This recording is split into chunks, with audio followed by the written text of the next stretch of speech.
Nissan y Dongfeng se unieron para crear Venusia V-Online. Cuenta con un sistema de frenos inteligentes anticipando cada peligro.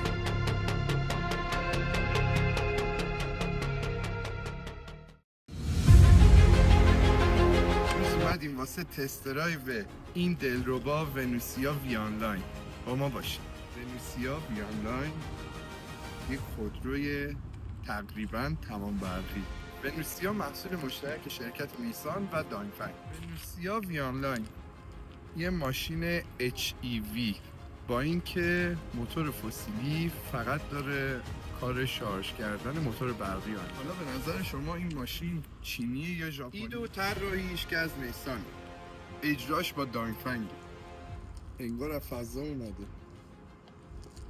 چراغ خطر عقبش هم که به رسم همیشگی ونوسیا یه چراغ وی شکل ماننده. طراحی عقب وی آنلاین به طوریه که تو نگاه اول منو یاد لونای ایران خودرو میندازه، اما وقتی با این اسپویلر بالا و دیفیوزری که پایین براش در نظر گرفتن ترکیب میشه، یه طراحی خیلی شکیل و خشن و جذابی بهش میده. یکی از نکات جذاب طراحی عقب ونوسیا اینه که این قسمت برف‌کنش شیشه عقب رو نداره و جالبتر از همه اینه که شرکت ونوسیا گفته با این طراحی شیشه و اسپویلری که اینجا قرار داده، خروجی باد به طوریه که هیچ آبی رو شیشه عقبتون باقی نمیمونه.